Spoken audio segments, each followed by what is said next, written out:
ॐ अज्ञानतिमिरान्धस्य ज्ञानाञ्जनशलाकया चक्षुरुन्मिलितं येन तस्मै श्रीगुरवे नमः। श्रीचैतन्यमनोभीष्टं स्थापितं येन भूतले स्वयं रूपः कदा मह्यं ददाति स्वपदान्तिकम्। वन्देऽहं श्रीगुरो श्रीयुतापदकमलं श्रीगुरून् वैष्णवांश्च श्रीरूपं साग्रजातां सहगणा रघुनाथान्वितं तं सजीवं साद्वैतं सावधूतं परिजनसहितं कृष्णचैतन्यदेवं श्रीराधा कृष्णपादान् सहगणा ललिता श्रीविशाखान्वितांश्च। नमो विष्णुपादाय कृष्णप्रेष्ठाय भूतले श्रीमते भक्तिवेदान्ता स्वामिन् इति नामिने। नमस्ते सारस्वते देवे गौरवाणी प्रचारिणे निर्विशेष शून्यवादी पाश्चात्यदेशतारिणे। नमो महावदन्याय कृष्णप्रेमप्रदायते कृष्णाय कृष्णचैतन्य नाम्ने गौरत्विषे नमः। हे कृष्णा करुणा सिंधो दीनबंधो जगत्पते गोपेश गोपिका कांत श्रीराधा कांत नमोस्तुते। तप्त कांचन गौरांगी श्रीराधे वृंदावनेश्वरी वृषभानुसुते देवी प्रणमामि हरिप्रिय। वाञ्छाकल्पतरुभ्यश्च कृपा सिन्धुभ्य एव च पतितानां पावनेभ्यो वैष्णवेभ्यो नमो नमः। जय श्री कृष्ण चैतन्य प्रभु नित्यानंद श्री अद्वैत गदाधर शिवासादि गौर भक्त वृंद। हरे कृष्णा कृष्णा कृष्णा हरे हरे, हरे राम राम राम हरे हरे।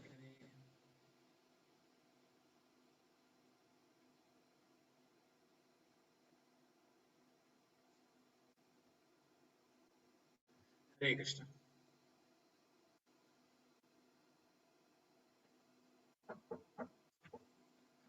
तो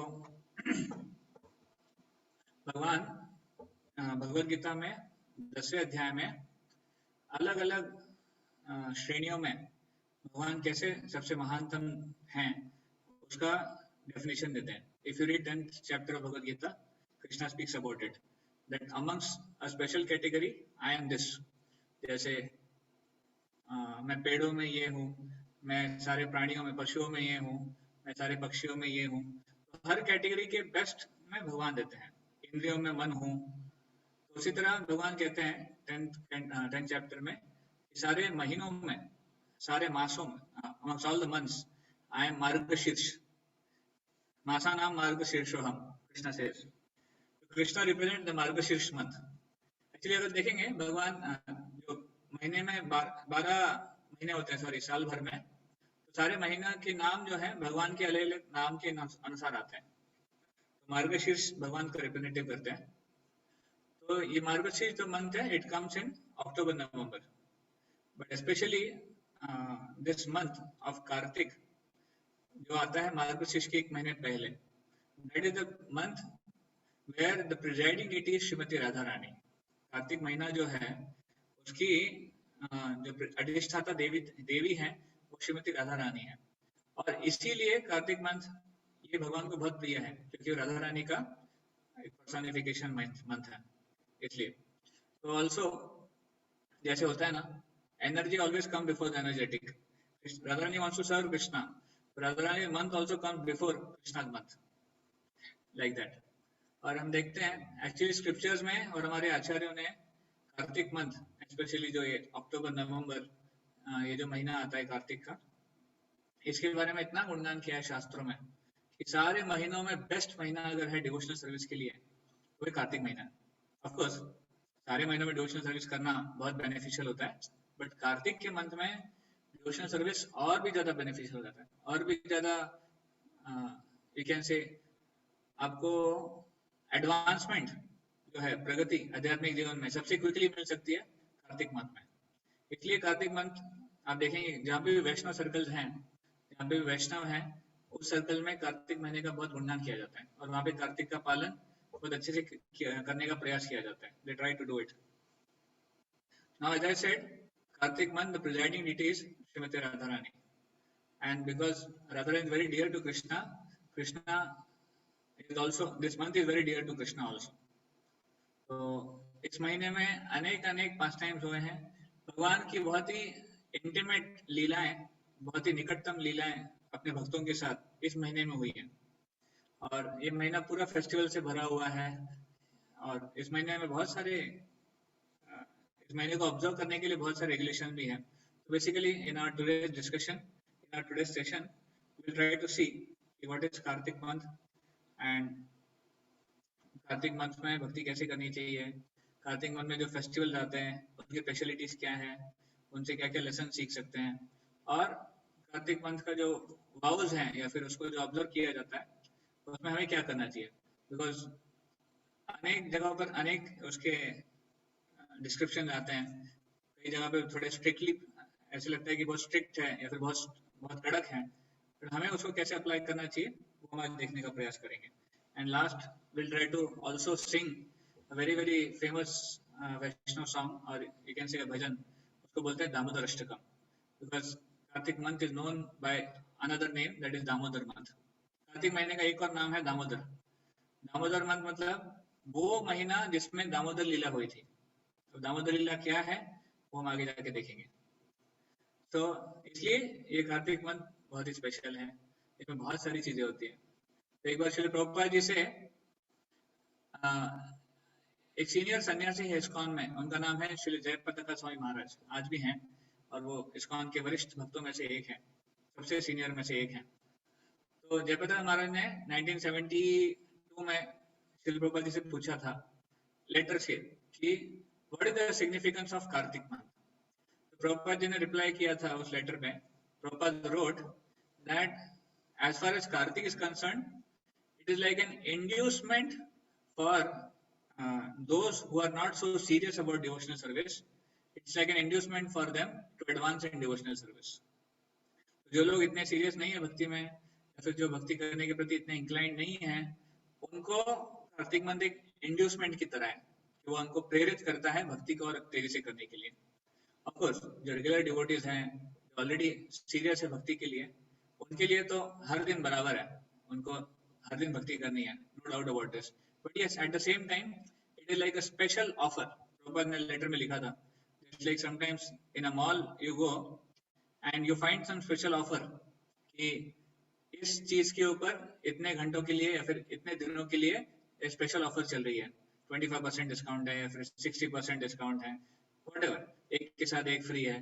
तो sometimes when special offers are there, we try to grab that thing, हमें लगता है कि अरे ले लेना चाहिए और अच्छा रहेगा, ऑफर भी चल रही है। तो उसी तरह इस कार्तिक मंथ में भक्ति के ऊपर सेल लगी हुई है, भक्ति के ऊपर स्पेशल ऑफर लगी है।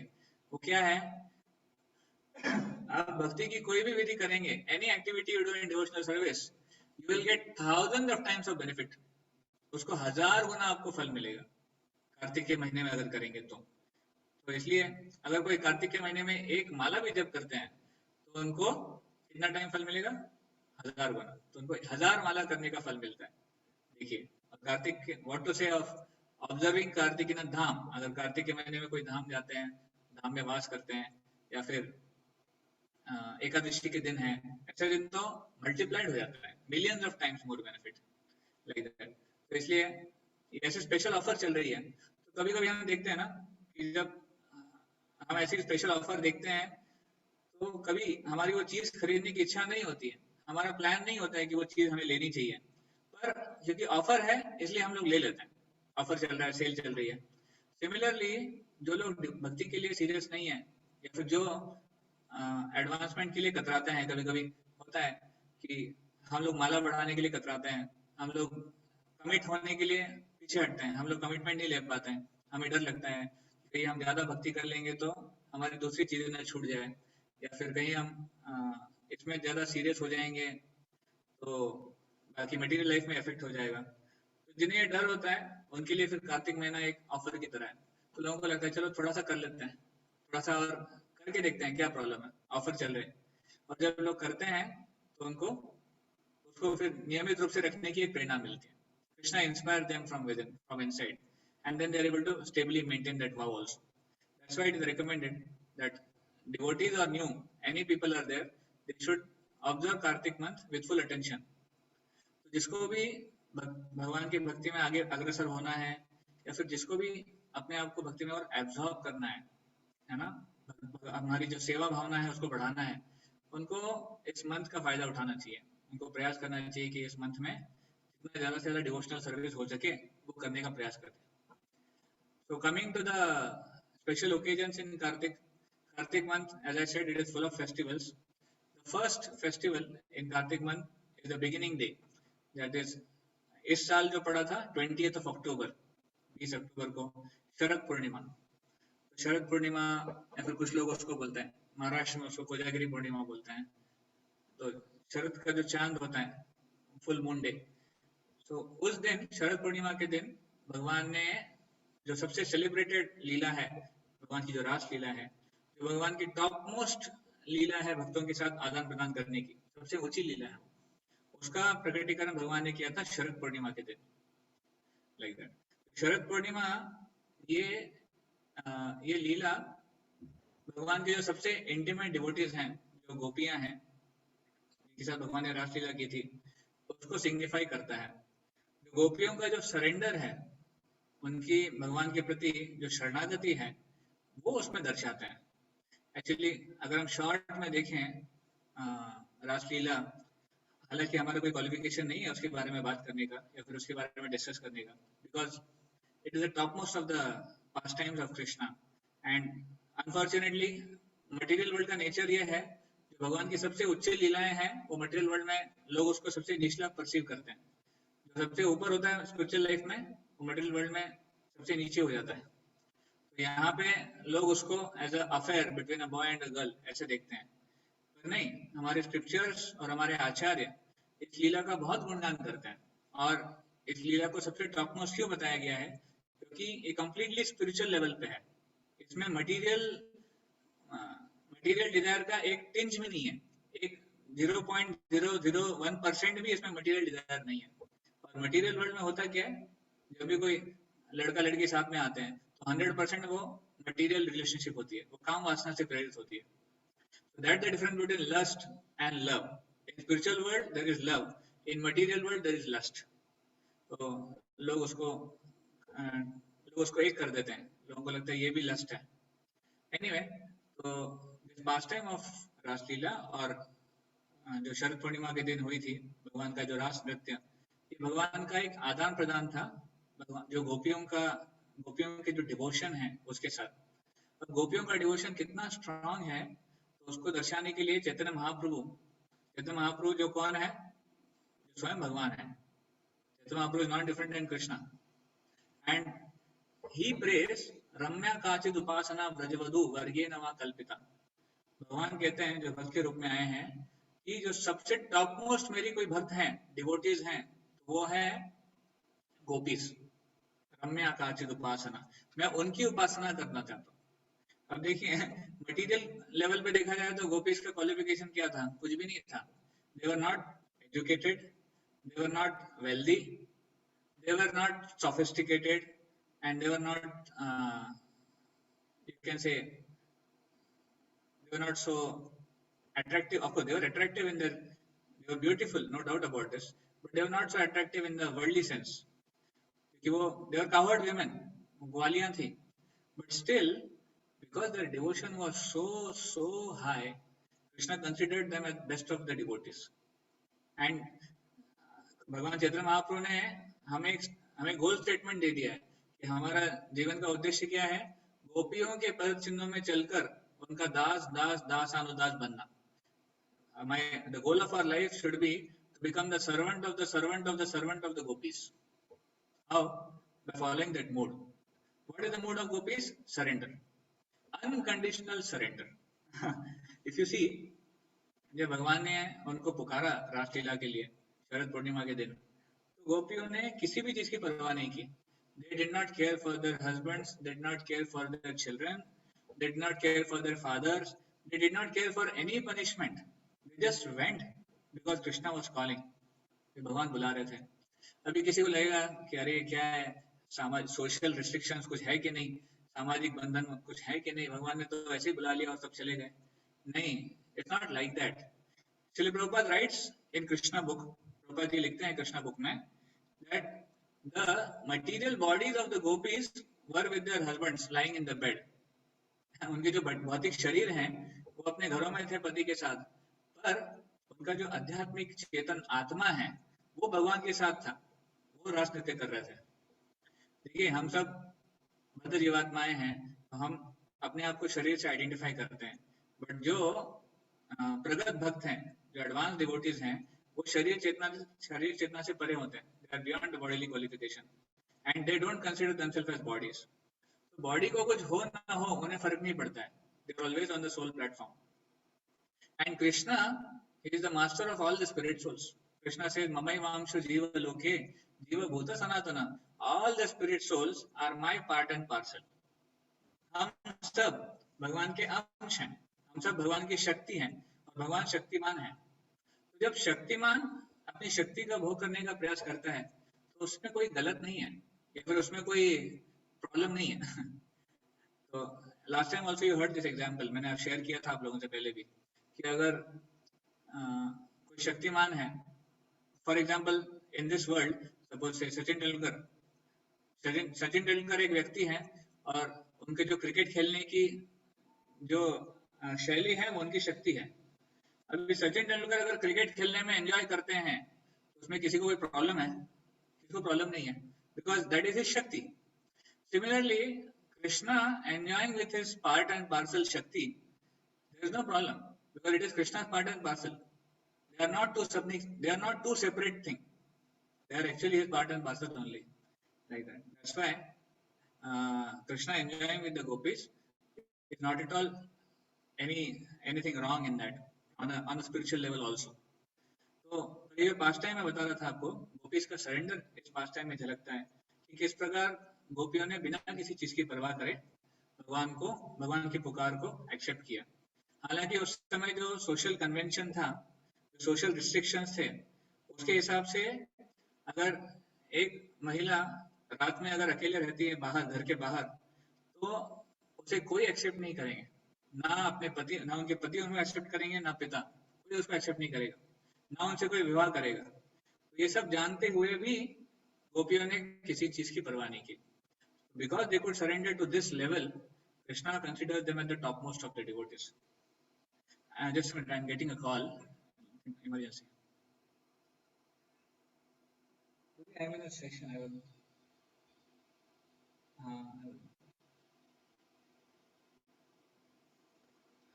So, one story comes of glorifying the gopis.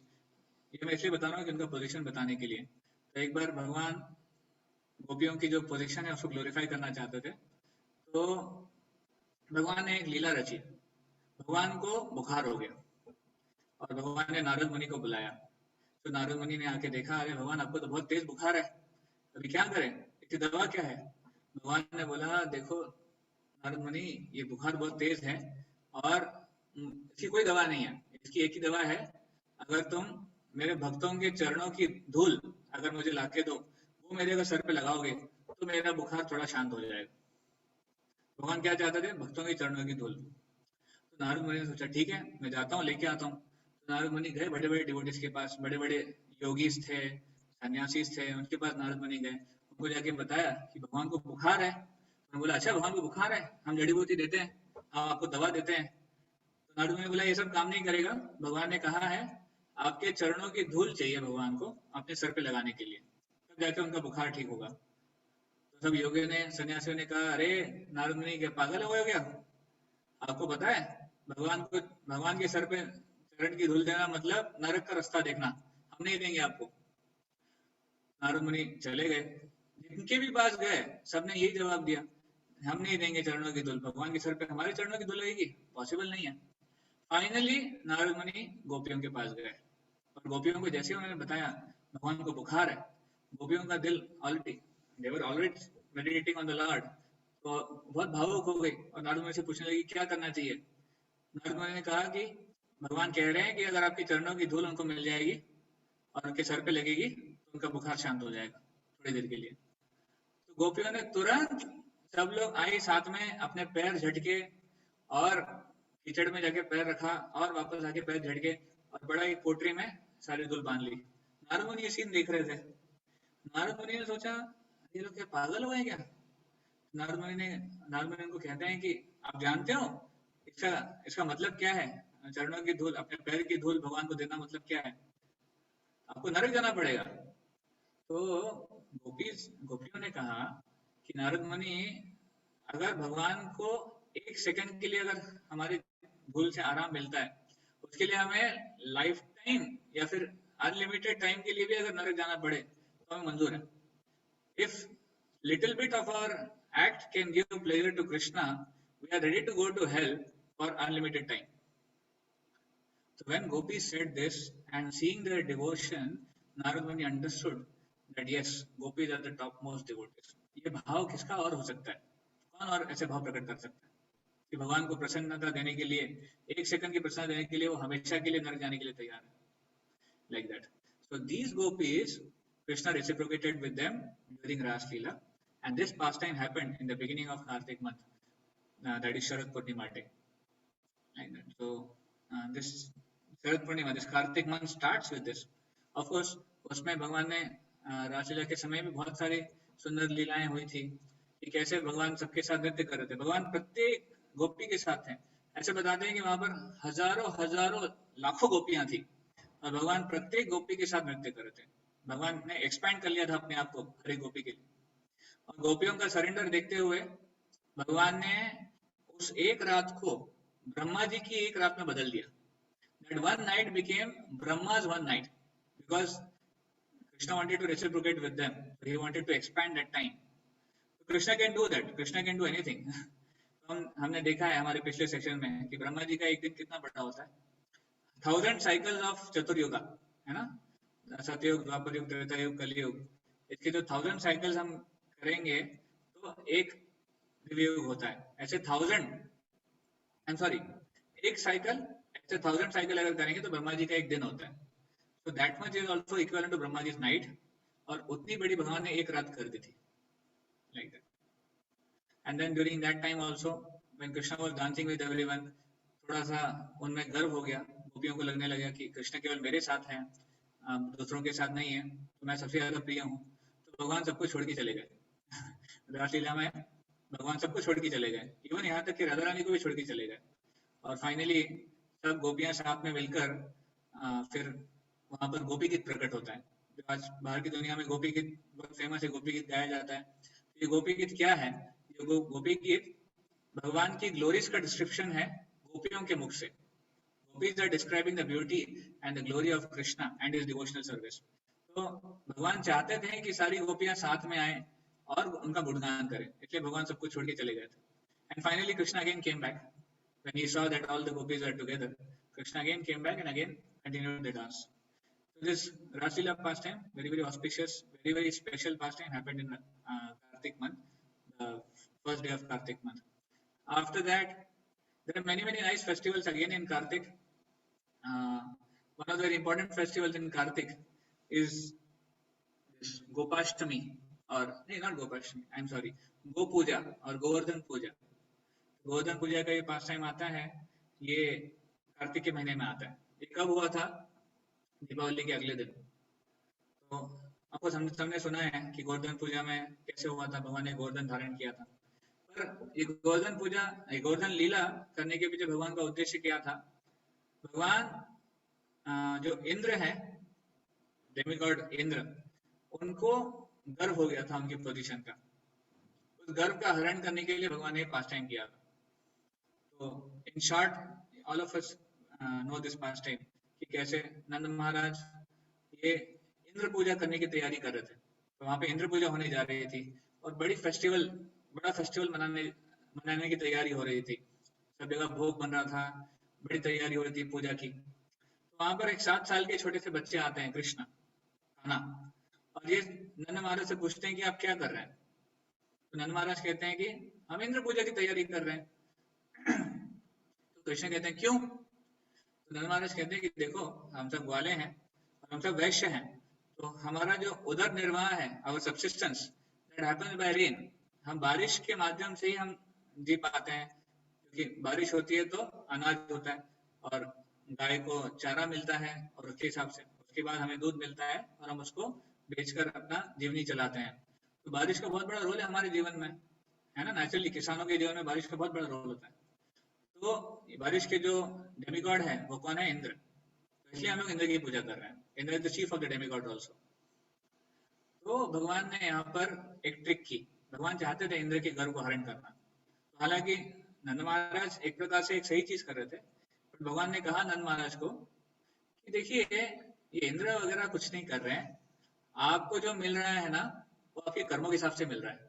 आप अच्छे कर्म कर रहे हो इसलिए आपको बारिश मिल रही है। आप अगर अच्छे कर्म नहीं करोगे तो नहीं मिलेगी।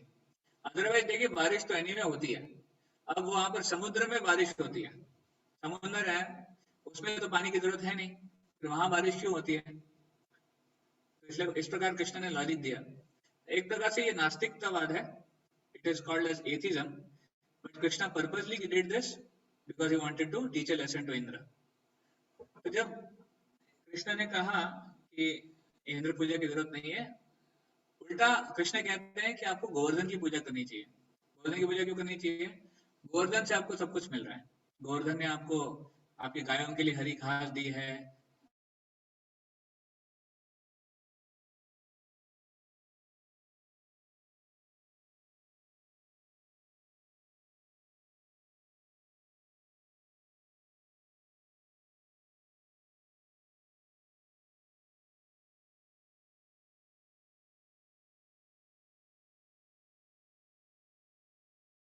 तो एक झटके में नंद महाराज ने और सारे ग्वालों ने वो ट्रेडिशन चेंज कर दी।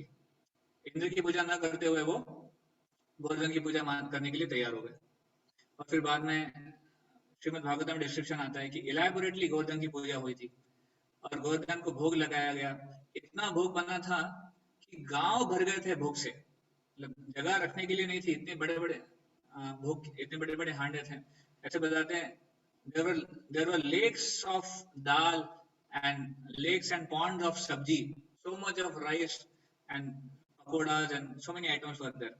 बड़े बड़े फेस्टिवल बड़े बड़े इसमें थे। तो भगवान ने ये दिखाने के लिए कि गोवर्धन ने एक्सेप्ट किया है, भगवान स्वयं गोवर्धन के रूप में आए और भगवान ने सारा भोग ग्रहण कर लिया और सब कुछ खत्म हो गया। सारे बर्तनों में से सब खत्म हो गया, कुछ भी नहीं बचा। और भगवान ने सब कुछ खाने के बाद बोला आनी और मतलब ब्रिंग मी मोर। तो सब वापस से कुकिंग शुरू हुआ और पूरा फेस्टिवल पूरा फीस्ट वापस कुकिंग हुआ। भगवान ने दोबारा खा लिया, भगवान ने बोला आनी और।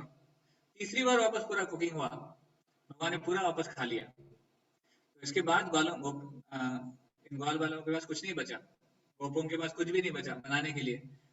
तो finally Krishna Govardhan in the form of Krishna now again he give back all the items. भगवान ने सारे आइटम्स वापस कर दिए उनको।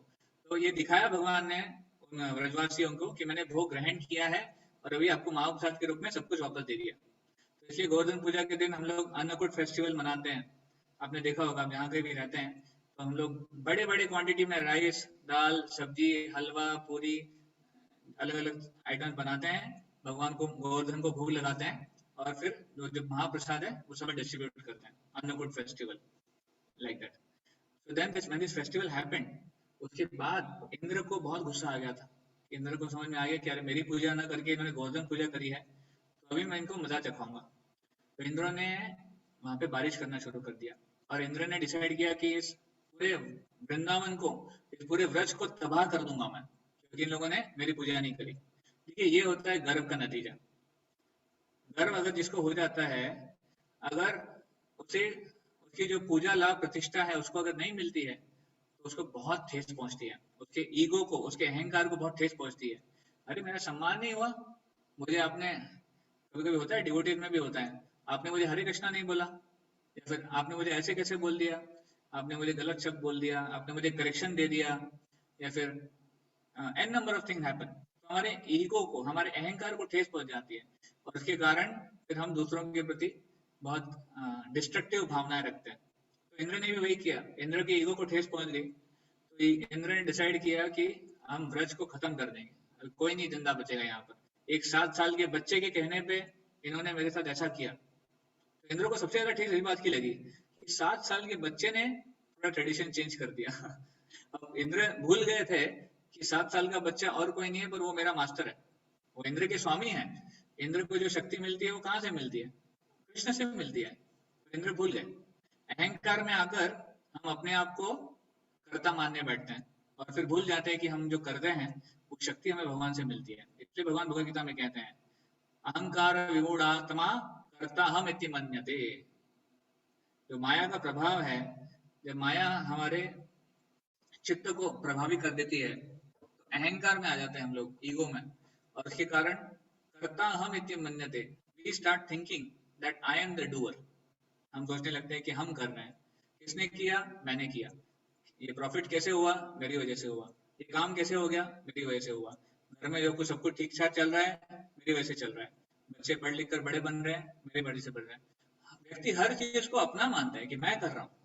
वो भूल जाता है कि उसको करवाने वाले भगवान है। अगर भगवान उनसे न करवाएं, वो कुछ नहीं कर सकते हैं। अगर भगवान एक छोटा सा बटन दबा दें हमारे शरीर में, तो हमारा शरीर पैरालाइज हो सकता है।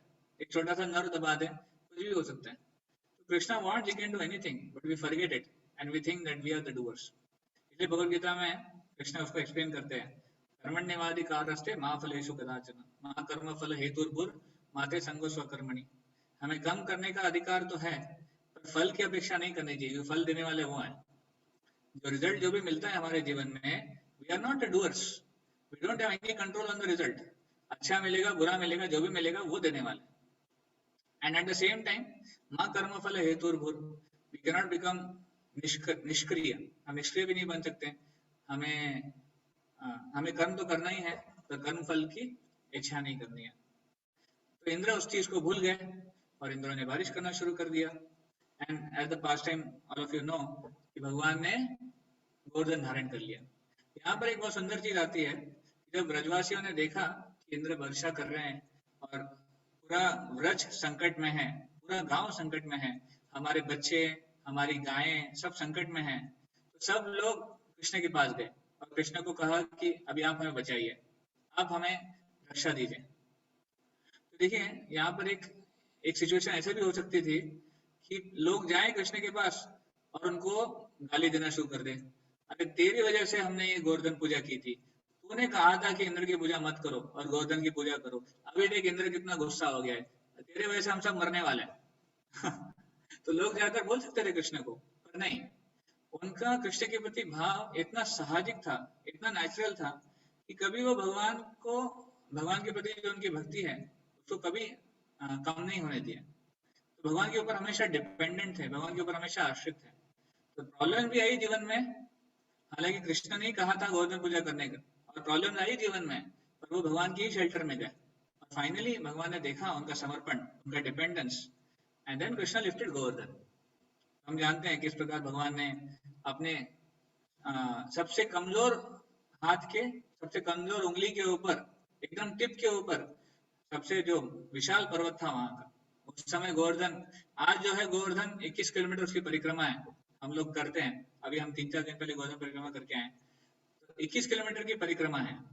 उस समय गोवर्धन और बड़ा था और विशाल था। तो सोच सकते हैं कि उस गोवर्धन को भगवान ने अपनी उंगली, एक छोटी सी उंगली पे उठाया था।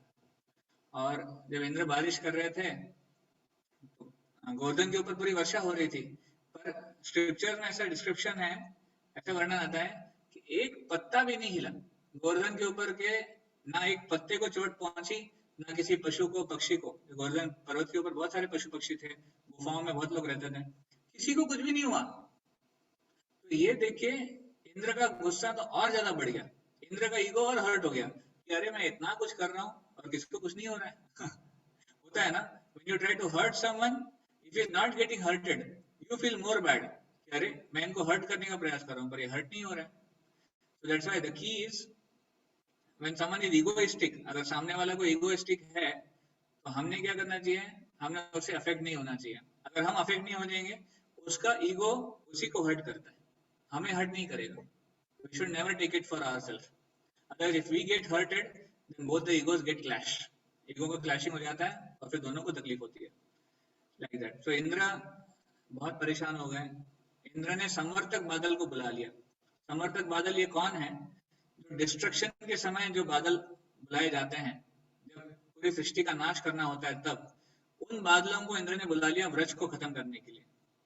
फिर भी कुछ नहीं हुआ। 7 दिन बीत गए, 7 रातें बीत गई। गोवर्धन धारण करके भगवान अपने भक्तों के साथ लीलाएं कर रहे थे। इंद्र यहाँ पर बारिश करने का प्रयास कर रहे थे। फाइनली 7 दिन के बाद इंद्र को रियलाइज हुआ, I am wrong. Finally he realized, he was able to accept it, his defeat. पहले वो अपनी हार मानने के लिए तैयार नहीं थे, पर फाइनली 7 दिन 7 रात के बाद जो ह्यूमिलिएशन उनको हुआ, जो अपमान उनका हुआ, और उसके बाद उन्होंने एक्सेप्ट कर लिया कि नहीं, ये भगवान कृष्ण जो है ये 7 साल का छोटा बालक नहीं है, ये मेरे स्वामी है, मेरे भगवान है, और इनसे ही मुझे सारी शक्ति मिलती है। तो मैंने गलती कर दी, मैंने बड़ा अपराध कर दिया है। मैंने क्या अपराध कर दिया है? मैंने भगवान को खत्म करने का प्रयास किया, और मैंने इनके जो डिवोटीज हैं, भगवान के जो सबसे डियर डिवोटीज हैं, प्रिय भक्त हैं, उनको मारने का प्रयास किया। तो बहुत बड़ा अपराध है। भगवान को तो कोई मार ही नहीं सकता, पर भगवान के भक्तों के प्रति अगर कोई अपराध करता है तो सबसे बड़ा अपराध माना जाता है। The greatest of the offence is Vaishnava aparadh. इसलिए हमें ध्यान रखना चाहिए कि भगवान के भक्तों के प्रति कभी कोई अपराध ना करें। तो गलती से भी भगवान के भक्तों के प्रति कोई हमें अपराध की भावना नहीं रखनी चाहिए। तो इंद्र ने जब अपराध कर दिया, फाइनली इंद्र ने सोचा कि माफी मांगनी चाहिए, और माफी कैसे मांगेंगे, भगवान तो माफ नहीं करेंगे। तो इसलिए इंद्र गए सुरभि गाय के पास, और सुरभि गाय ये गायों की माता है। Among the cow Surabhi is the mother. तो मदर सुरभि के साथ वो आए और फिर भगवान से माफी मांगी। भगवान ने सुन लिया। तो इंद्र ने वहां पर अभिषेक किया भगवान का, बहुत ही सेलेस्टियल, बहुत ही दिव्य पदार्थों के साथ भगवान का अभिषेक हुआ वहां पर। उसके बाद सुरभि गायों ने भगवान का अभिषेक किया अपने दूध से। इस प्रकार वहां पर अभिषेक हुआ भगवान का, और फिर भगवान ने इंद्र को सिखाया कि कैसे आगे से गर्व नहीं करना चाहिए, आगे से ध्यान रखो आपका पोजीशन क्या है, और फिर इंद्र चले गए। तो ये पूरा पास टाइम है इंद्र का गर्व हरण करना, गोवर्धन लीला। ये पूरा पास टाइम कार्तिक के महीने में हुआ था, गोवर्धन पूजा के दिन। This day comes next day of Deepavali. Deepavali के अगले दिन गोवर्धन पूजा का दिन पड़ता है, तो हम वो मनाएंगे आगे जाकर। उसके अलावा एक और बहुत ही इम्पोर्टेंट पास टाइम इस महीने में आता है, दैट इज गोपाष्टमी। गोपाष्टमी आने वाले आई बिलीव 11 नवंबर को पड़ रही इस साल। तो गोपाष्टमी का दिन भी बहुत स्पेशल है। गोपाष्टमी के दिन क्या हुआ था? भगवान पहले छोटे बछड़ों को चराने जाते थे, पर गोपाष्टमी के दिन से भगवान को गाय का इंचार्ज बनाया गया था, है ना। प्रमोशन होता है, ग्वालों में भी एक स्टेज होती है। जब छोटे बच्चे पहले बहुत छोटे होते हैं, उसके बाद एक स्टेज के बाद उनको इंचार्ज बनाया जाता है बछड़ों का। उसके बाद एक स्टेज के बाद उनको गायों का चार्ज दिया जाता है। तो भगवान ने जिस दिन गाय का चार्ज लिया वो दिन गोपाष्टमी है। तो उस दिन गायों की बहुत विशेष रूप से पूजा होती है, बहुत अच्छा फेस्टिवल होता है। इस्कॉन कानपुर में भी हम इसको बहुत धूमधाम से मनाते हैं। गौशाला पूरी सजाई जाती है, गायों को सजाया जाता है, और उनको अलग अलग उनको व्यंजन दिए, उनके जो गायों के जो फूड स्टफ्स है वो उनको दिए जाते हैं। उनकी पूजा होती है, गो पूजा। गोपाष्टमी के उपलक्ष्य में गो पूजा करने का बहुत बड़ा महत्व है। People do it.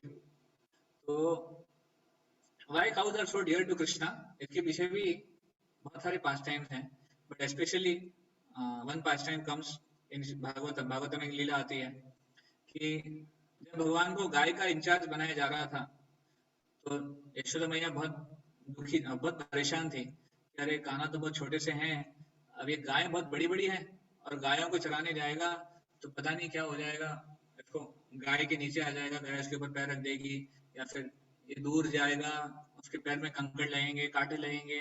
तो यशोदा मैया सहन नहीं कर पाई ये थॉट, ये सोच। यशोदा मैया ने बहुत प्यार से कान्हा के लिए जूते बनाए थे उनके पैरों के लिए, कि आप ये जूते पहन के जाओ। जैसे ही मैया ने कान्हा को जूते दिए, अब भगवान को तो पसंद है खुले फील्ड में घूमना, बिना चप्पल के जूते के घूमना। He likes to do like that. उनको अपनी कृपा बांटने बहुत पसंद है। तो भगवान को लगा जूते पहनेंगे तो बाउंड हो जाएंगे। भगवान की इच्छा नहीं थी जूते पहनने की। भगवान ने कहा यशोदा मैया से कि देखिए माँ, मैं एक ग्वाला हूँ और मैं गायों का सर्वेंट हूँ, मैं उनका दास हूँ। तो गाय मेरी मास्टर है है ना, वो मेरी स्वामिनी है। तो अगर आप गायों को सारी गायों को अगर जूते देते हैं तो मैं भी जूते एक्सेप्ट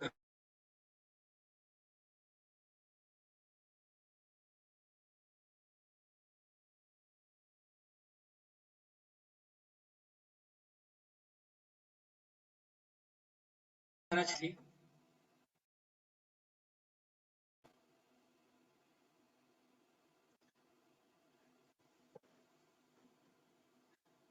ओके, तो नंद महाराज हैड 9 लाख cows। कितनी? 9 लाख। तो इसमें मैंने कैलकुलेशन किया कि 9 लाख गायों के लिए अगर जूते बनाने तो कितने हो गए? 9 × 4 36 लाख। तो उससे वो फिर आइडिया ड्रॉप हो गया कि कृष्ण को जूते देने का आइडिया फिर वहां पे ड्रॉप कर दिया गया। एंड फाइनली जब गायों ने सुना कि भगवान हमारे लिए जूते नहीं पहन रहे हैं, क्योंकि हम जूते नहीं पहनते हैं, तो जो गायों का दिल उनकी भक्ति से इतना बढ़ गया, उनकी भक्ति इतनी प्रगाढ़ हो गई, तो उस दिन रात को सारी गायें अपनी गौशाला से निकल गई और पूरे व्रज में जाकर जहाँ कहीं भी पत्थर कंकड़ या फिर जो भी था उसको पाउडर पाउडर कर दिया। गायों का नीचे जो पैर का खुर होता है ना, बहुत स्ट्रांग होता है, आपने देखा होगा, अगर किसी ने गाय की लात खाई है तो उसको पता होगा। तो पॉइंट इज, गायों ने अपने खुर से मार मार के पूरे व्रज के जो पत्थर है, कंकड़ है, पूरे जो एरिया है, उसको एकदम पाउडर बना दिया। तो आज भी जब हम वृंदावन जाते हैं तो उसका कुछ पोर्शन है, कहीं कहीं पे हम देखते हैं sand is so soft, it is like, हम सुनते हैं advertisement Johnson and Johnson baby powder, तो वैसा सॉफ्ट सैंड है वहां पर। सॉफ्ट सैंड कैसे हुई? गायों की वजह से। गायों ने क्यों किया? कृष्ण के प्रति अपना भाव, अपना प्यार प्रकट करने के लिए, ऐसे। तो इसलिए भगवान को गाय इतनी प्रिय है। इसलिए भगवान का एक नाम है गोपाल। भगवान को गोपाल बोला जाता है कि वो गौ के पालक हैं और गायें उनको बहुत प्यारी हैं। गो ब्राह्मण्य हिताय च, भगवान को एक और कहते हैं कि भगवान गाय और ब्राह्मण ये दोनों भगवान को बहुत प्रिय हैं, ऐसे। तो ये गोपाष्टमी का जो पास टाइम है ये भी इसी महीने में होता है, कार्तिक महीने में। उसके अलावा which else pastime comes? Of course, Deepawali is there. हम जानते हैं दीपावली के दिन दो बहुत सुंदर लीलाएं हुई थी। एक तो भगवान राम वापस आए थे, ये हम जानते हैं। वनवास खत्म कर कर अयोध्या में वापस आए थे, इसलिए दीपावली मनाते हैं। और एक और पास टाइम है जो भगवान कृष्ण से संबंधित है, और जो पास टाइम इतना स्पेशल है कि उस पास टाइम से इस पूरे महीने को एक नाम मिल गया है। वो क्या है? दामोदर मंथ, दामोदर लीला। तो दामोदर लीला ये दीपावली के दिन हुई थी, on the day of Deepavali. Damodar pastime क्या है?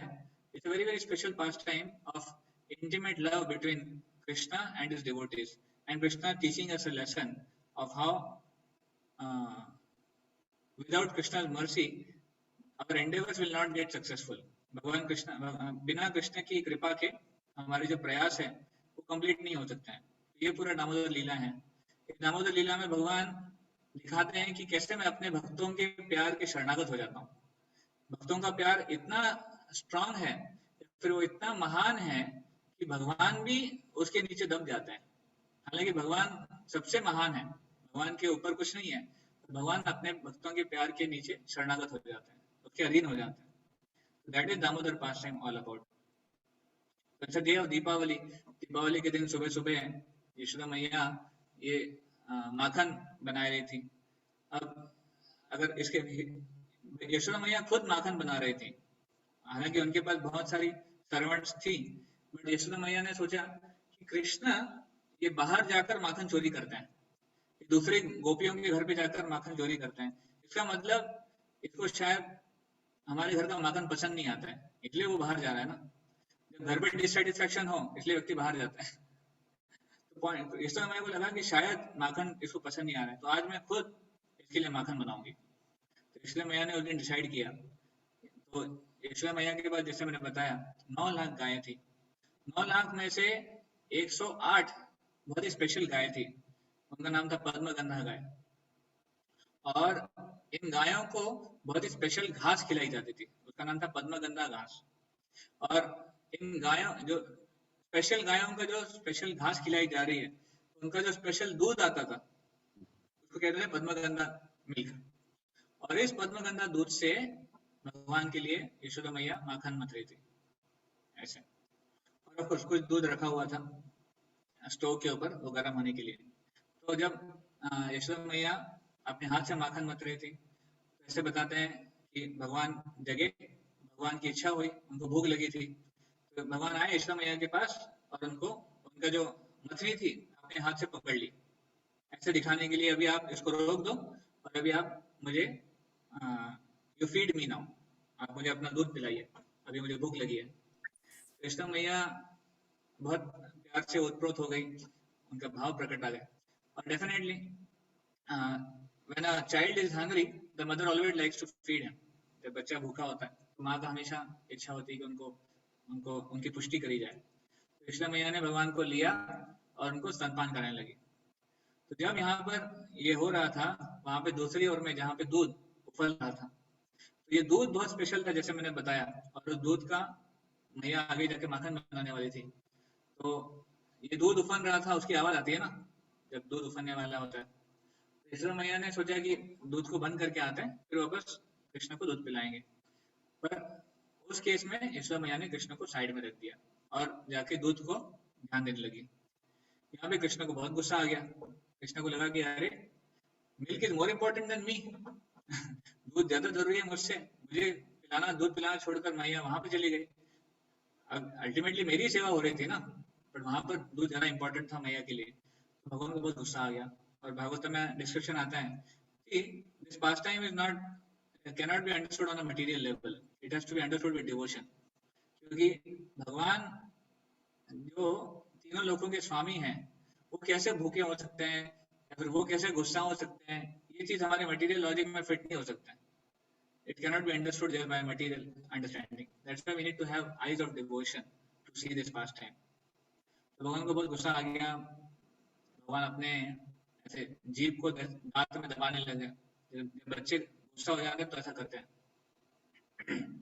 तो देन आफ्टर दैट भगवान ने डिसाइड किया कि कुछ तो नटखट कुछ तो शैतानी करनी पड़ेगी, यशोदा मैया को सबक सिखाना पड़ेगा। तो भगवान वहां से जो मटकी रखी हुई थी माखन की, उसको भगवान ने पत्थर मार के फोड़ दिया और सारा मक्खन वहां बह गया। अब जैसे भगवान ने देखा कि मटकी फूट गई है और मक्खन बह रहा है, तो भगवान को लगा कि अभी हमारी खैर नहीं, अभी तो मैया आएगी और हमें दंड देगी। तो पहले ही चल रहा था, बहुत दिनों से यही हो रहा था। यशोदा मैया संतुष्ट नहीं थी कि कान्हा बाहर जाकर माखन चोरी कर जाए, अभी तो घर में भी चोरी करने लग गया। तो फिर भगवान वहां से भाग गए। और जैसे ही यशोदा मैया दूध को अटेंड करके आई, उन्होंने देखा कि खाना गायब है और वहां पर जो मटकी है माखन की वो फूटी हुई है, वहां से माखन पूरा बह गया है। फिर मैया ने देखा, मैया को बहुत गुस्सा आया। मैया को लगा कि आज तो इसको सबक सिखाना ही होगा, आज इसको हम दंड देंगे। आपको then after that it comes कि कैसे जो भगवान के छोटे छोटे कोमल पैर थे उनके निशान बन गए थे माखन में, और भगवान बाहर गए थे। यशोदा मैया ने एक छड़ी पकड़ी हाथ में और उनके जो फुटस्टेप्स है उसको फॉलो किया। वहां पर भगवान बंदरों को माखन खिला रहे थे। वहां पे एक उखल के ऊपर चढ़कर, उखल मीन्स ग्राइंडिंग मॉर्टर है ना, हम जानते हैं उसको। तो उखल के ऊपर चढ़कर, उल्टा रखा हुआ था उखल, और उसके ऊपर चढ़कर वो बंदरों को माखन खिला रहे थे। जैसे ही बंदरों ने देखा पीछे से मैया को और मैया के हाथ में छड़ी, बंदरों का चेहरा बदल गया। बंदर बहुत डर गए और ची ची ची ची आवाज करने लग गए, बंदरों की जो आवाज होती। तो भगवान समझ गए कि कुछ तो गड़बड़ हो गया। भगवान ने पीछे देखा ही नहीं, भगवान तुरंत उस उखल से जंप किए और भागने लगे। तो ये सीन वहां पर शुरू हो गया। भगवान आगे आगे भाग रहे हैं, यशोदा मैया पीछे पीछे भाग रही है। भगवान पूरे घर में घूम रहे थे, घर के बाहर चले गए, गार्डन में घूमने लगे और यशोदा मैया उनका पीछा कर रही थी। तो इस सीन को जो हमारे बहुत सारे आचार्य हैं उन्होंने बहुत डिस्क्राइब किया है कि कैसे भगवान कौन है। Bhagavan is the master of the fear personified. मृत्युश्चरति मद भयात, मद भयात वाति वातो यम। ये भगवत गीता में कृष्ण कहते हैं कि जो यमराज है वो अपना काम करते हैं मेरे डर से। जो सूर्य है वो सूर्योदय होता है वो मेरे डर से होता है। जो बादल, जो तूफान होते हैं वो मेरे डर से होते हैं। तो सब कुछ जो हो रहा है वो मेरे डर से हो रहा है। और ये भगवान इसके डर से जो मृत्यु के देवता है वो भी डरते हैं। वो किससे डर के भाग रहे हैं? वो एक ग्वाली के छड़ी से देख के भाग रहे हैं। तो इस सीन को हमारे आचार्य ने बहुत डिटेल में डिस्क्राइब किया है कि क्या है, मतलब भक्तों का डिवोशन कितना पावरफुल हो सकता है कि उस भगवान को भी कंट्रोल किया जा सकता है जो सबके स्वामी है, वो तीनों लोगों के स्वामी हैं, जिनसे सब कुछ डरते हैं ऐसे। तो वहां पे जो दूसरी गोपियां थी वो भी इसका मजा उठाने लगी, वो भी तालियां बजाने लगी। वहां पे बातें होने लगी कौन जीतेगा, यशोदा मैया जीतेगी या कान्हा जीतेंगे, कान्हा पकड़े जाएंगे कि नहीं पकड़े जाएंगे। तो finally Krishna is caught from behind, और भगवान जब पकड़े गए तो भगवान रोने लग गए, भगवान क्रंदन करने लग गए। और ऐसे बताते हैं छोटे बच्चे ऐसे रोते हैं, अपने छोटे छोटे मासूम मुलायम हाथों से वो अपनी आंखों को मसलने लग गए। उनका जो ब्लैक मस्कारा, जो काजल है, वो उनके गाल पे लग गया। तो भगवान इस रूप में भी इतना सुंदर लग रहे थे कि सुंदरता का वर्णन भी दामोदर अष्टकम में सत्यव्रत मुनि करते हैं कि भगवान कितने सुंदर दिख रहे थे। भगवान का रोते हुए जो चेहरा है वो भी इतना सुंदर है। मुहुश्वासकम्पात्रिरेखाङ्ककण्ठ स्थितग्रैव दामोदरं भक्तिबद्धं। तो इस प्रकार उनके गले में 3 रेखाएं हो गई थी, जैसे शंख की होती है, वैसे उनका गला दिख रहा था। उनकी आंखों में आंसू थे, रो रहे थे। और उनका डर क्या था? मैया की छड़ी, अब मैया दंड देगी, मैया मारेगी, दैट वाज हिज फियर। तो मैया को जो समझ में आ गया कि अभी ज्यादा डर गया है, इसको इतना डराना नहीं चाहिए, तो मैया ने छड़ी को साइड में रख दिया। बट यशोदा मैया ने डिसाइड कर लिया था कि आज इसको पनिशमेंट तो देना ही है, आज इसको छोड़ेंगे नहीं। तो फाइनली शी थॉट कि इसने ये उखल के ऊपर खड़े रहकर जो गुस्ताखी की है, जो गड़बड़ की है, अभी इसको और उखल को साथ में बांध देते हैं। दोनों पार्टनर थे ना चोरी करने में, तो दोनों को साथ में बांध देते हैं। इसलिए यशोदा मैया भगवान को उखल से बांधने का प्रयास करने लगी। यशोदा मैया ने जो भी रस्सी वहां पर थी, अब ये रस्सी का भी वर्णन आता है कि रस्सी बहुत ही सॉफ्ट सिल्क की रस्सी थी, इससे भगवान को तकलीफ ना हो, लाइक दैट। बहुत सॉफ्ट रस्सी थी। तो यशोदा मैया जैसे ही रस्सी को बांधा उन्होंने भगवान के पेट के अक्रॉस, तो रस्सी थोड़ी छोटी निकली।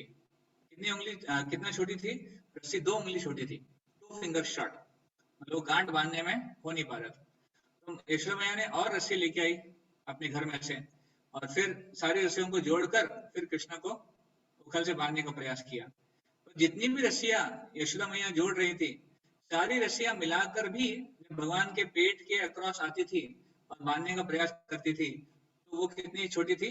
2 फिंगर शॉर्ट, 2 उंगली छोटी थी। तो मैया ने ऐसे बहुत समय तक प्रयास किया, घर की सारी रस्सी खत्म हो गई, पर फिर भी it was always 2 finger short. तो मैया ने बाकी जो गोपियां हैं उनको भी बोला रस्सी लेके आओ।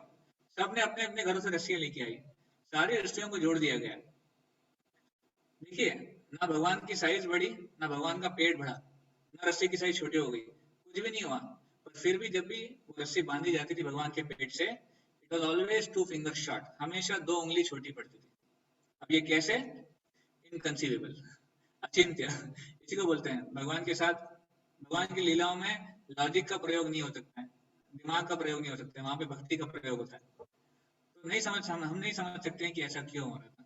पर आचार्यगण हमको इसका लेसन देते हैं कि हमेशा ये जो रस्सियां हैं ये 2 उंगली छोटी क्यों पड़ रही थी। तो आचार्य एक्सप्लेन, भगवान यहाँ पे दिखाना चाहते थे कि किसी भी कार्य को अगर अकम्प्लिश करना है, लाइफ में अगर कुछ भी एक्टिविटी ठीक से करना है, 2 चीजें बहुत जरूरी है। एक है हमारा प्रयास, और दूसरा है भगवान की कृपा। जो 2 उंगली शॉर्ट पड़ रहा था हर रस्सी में, वो यही दर्शाता है कि हमारा प्रयास और भगवान की कृपा दोनों अगर है तो ही हम चीजों को अच्छे से अकम्प्लिश कर सकते हैं, लाइफ में सक्सेसफुल हो सकते हैं। समटाइम्स हमारा प्रयास होता है, भगवान की कृपा नहीं होती है। हम बहुत प्रयास करते हैं, ये करते हैं वो करते हैं, बहुत समय देते हैं, कभी कभी हम भक्ति के ऊपर कॉम्प्रोमाइज कर देते हैं, हम चैंटिंग नहीं करते हैं, या फिर चैंटिंग की क्वालिटी डाउन कर देते हैं, और कुछ मटेरियल लाइफ में कुछ अकम्प्लिश करने का प्रयास करते हैं। पर अगर भगवान की कृपा नहीं है तो नहीं हो सकता है, इट्स नॉट पॉसिबल। और ऑन द अदर हैंड अगर कोई कहता है कि भगवान की कृपा है तो होगा, हम तो कुछ करेंगे ही नहीं, हम बैठे रहेंगे ऐसे ही, भगवान करवाना चाहे तो करेंगे, तो ये भी गलत है। हमें अपना प्रयास भी करना चाहिए। Without Endeavour Krishna will not give mercy. तो इसलिए दो चीजें इंपॉर्टेंट है, हमारा प्रयास और भगवान की कृपा। तो ये इस पास्ट टाइम से हमें सीखने को मिलता है। फाइनली जब भगवान ने देखा कि यशोदा मैया बहुत प्रयास कर रही है, तो भगवान ने सोचा कि चलो ठीक है, बंद जाते हैं। पहले भगवान की इच्छा नहीं थी बंदने की, इसलिए जितनी भी रस्सी लाई गई वो हमेशा छोटी पड़ी। तो जब फाइनली भगवान ने डिसाइड किया यशोदा मैया की भक्ति को देखते हुए कि चलो बंद जाते हैं, तो भगवान बंद गए। And then of course we know that कि भगवान को उखल से बांध दिया गया था, और वहां पर सब लोग चले गए। शाम का समय हो गया, सुबह से शाम तक ये लीला चल रही थी। ये सुबह दूध पिलाने वाली जो लीला हुई थी, और शाम को मैया ने बांधा कैसे तो भी। शाम के समय में जब ऐसा हुआ कि वहां पर दो पेड़ थे, और ये दो पेड़ यमलार्जुन पेड़ बहुत पुराने पेड़ थे। मतलब नंद महाराज वहां पे आने के पहले से ये पेड़ थे, बहुत कई महीनों पुराने, कई सालों पुराने पेड़ थे, नॉट महीनों पुराने। और भगवान ने सोचा कि बिना मिस्चीफ के तो चलेगा नहीं, कुछ तो मिस्चीफ करनी पड़ेगी, तो इसलिए हम क्या करेंगे, इन पेड़ों को तोड़ देंगे। तो भगवान ने हल्का सा खींचा अपने पेट से, तो उखल नीचे गिर गया, उखल ऐसे फ्लैट हो गया, और भगवान अपने आप को दोनों पेड़ के बीच में खड़े कर दिया।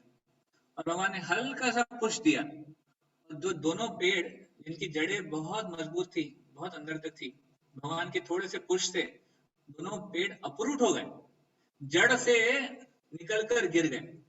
इतनी जोर से आवाज हुई, इतनी धूल उठी कि लोग डर गए कि भूकंप हो गया, क्या हो गया, कैसे अभी, मतलब कहाँ बच्चे, कहाँ हैं हमारे, खाना कहाँ है, सब सब ढूंढने लग गए।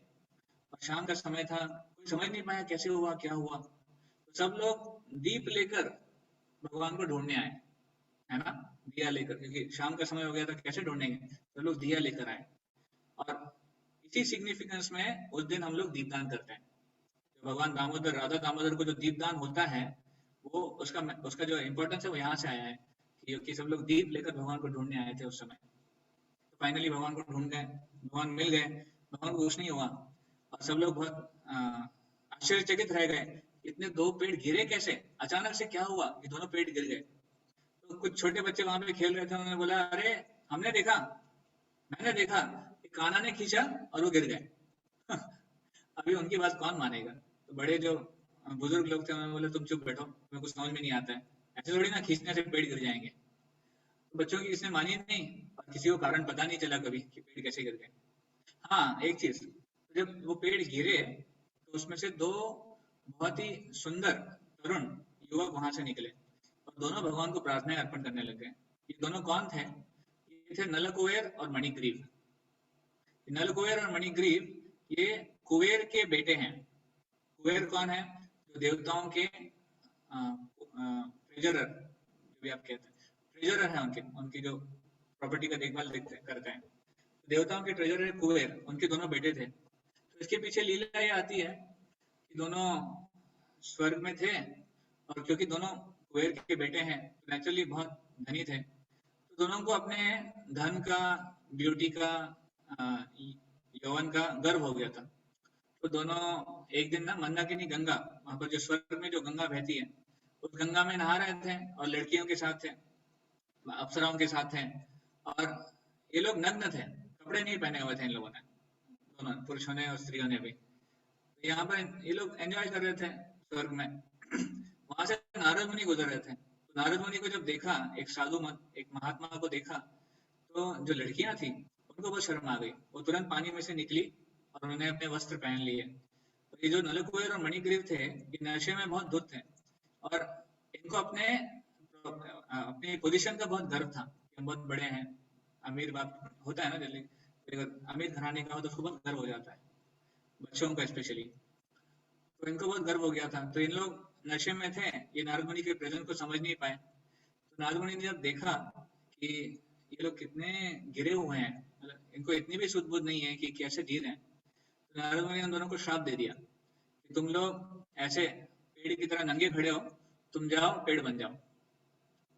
दोनों ने जब दोनों को जब श्राप मिला, तो उनको समझ में आया कि हमसे क्या गलती हो गई। तो दोनों एकदम होश में आ गए, नारद मुनि को माफी मांगी, और क्षमा करने की याचना करने लगे। नारद मुनि ने कहा कि ठीक है, अभी हम जो श्राप तो मिला है वो तो भुगतना पड़ेगा, पर आपका उद्धार भगवान के हाथों होगा। तो देखिए वो पेड़ बने तो बने, पर कहाँ पेड़ बने? व्रज में, जहाँ पे भगवान ने अपनी लीलाएं करी, वहां पर वो पेड़ बने और भगवान के हाथों उनका उद्धार हुआ। फाइनली जब वो दोनों जब पेड़ गिरे तो नलकुबेर मणिग्रीव बाहर आए, उन्होंने भगवान को प्रेयर्स ऑफर की और भगवान से माफी मांगी कि हमें गर्व हो गया था, और क्योंकि उन्होंने भगवान की बाल लीलाएं देखी थी।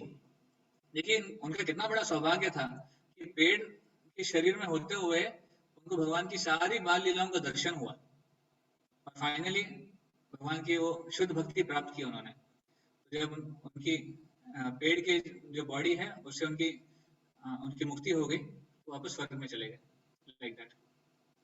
इस प्रकार भगवान, हालांकि भगवान खुद बंधे हुए थे उखल से, पर भगवान इतने महान हैं कि बंधे होने के बाद वो दूसरों का बंधन तोड़ सकते हैं।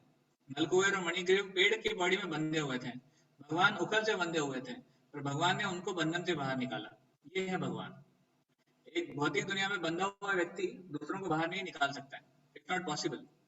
पर भगवान ऐसा कर सकते हैं क्योंकि वो त्रिगुणातीत हैं, वो तीनों गुणों से परे हैं, beyond all three modes, and he can do anything because modes are under his control, like that. तो ये दामोदर लीला जो भगवान की अपने भक्तों के साथ जो आदान प्रदान है, रेसिप्रोकेशन है, उसका एक सिग्निफिकेंस है।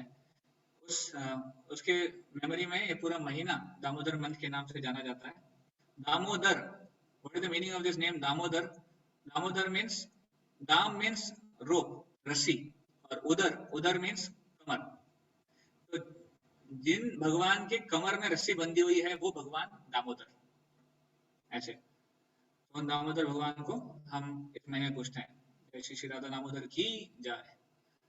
लाइक दैट, ये पास टाइम बहुत ही सुंदर पास टाइम यहाँ पर हुआ था। और ऑफ कोर्स इस महीने में बहुत और अलग अलग पास टाइम भी हुए थे। राधा कुंड और श्याम कुंड, उनका अपीयरेंस भी इस महीने में हुआ है, तो बहुलाष्टमी बोलते हैं। और हमारे कई सारे आचार्य हैं, इनका डिसअपीयरेंस भी इस महीने में हुआ है।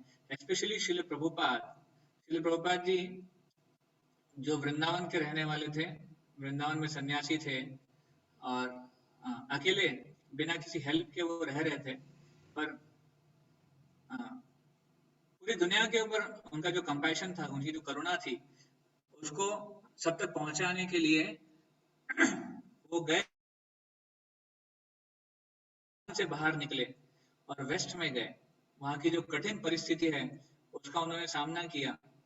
2 हार्ट अटैक आने के बाद, सी सिकनेस होने के बाद, एकदम मरणावस्था तक पहुंचने के बाद भी प्रभुपाद जी वापस नहीं मुड़े, because he wanted to give Krishna consciousness to the whole world, because it was the desire of his spiritual master. Finally, Prabhupada इतना संघर्ष करने के बाद 1966 के बाद जब उन्हें सक्सेस मिला, 1972 में सबसे पहले प्रभुपाद ने फॉरेनर डिवोटीज का एक ग्रुप सबसे पहली बार वृंदावन आया। इसके पहले वृंदावन की हिस्ट्री में कभी नहीं हुआ था कि फॉरेन से बहुत सारे डिवोटीज आए, कभी नहीं हुआ था। और पहली बार 1972 में श्रील प्रभुपाद लगभग 40 से 50 भक्तों को लेके आए और पूरे वृंदावन में उनको परिक्रमा कराई, और पूरे वृंदावन में प्रभुपाद जी का गुणगान हो रहा था कि फाइनली स्वामी जी ने कर दिखाया। इसके पहले जो किसी ने नहीं किया था, पाश्चात्य देश में जाकर कृष्ण भावनामृत का प्रचार करना, कृष्ण कॉन्शियसनेस को स्प्रेड करना, वहां पर लोगों को जो हमारे नियम है, जो हमारे जो साधना भक्ति के जो अंग है, उसका पालन करवाना, it was not ever done before and it was not possible. Nobody would ever think that it is possible. किसी को नहीं लगता था कि ऐसे कभी होगा, कभी हो भी सकता है कि पाश्चात्य देश के लोग ये कर सकते हैं, कभी नहीं लगा था। बट फाइनली प्रभुपाद जी का जो डिवोशन था, उनके जो अपने गुरु श्रील भक्ति सिद्धांत सरस्वती ठाकुर, उनके वचनों पे अटूट विश्वास था, और प्रभुपाद जी का हरिनाम के ऊपर जो विश्वास था, होली नेम के ऊपर, उसने कर दिखाया। और आज ये सत्य है, आज हम देख रहे हैं ISKCON is growing and ISKCON is spreading in the western countries like anything.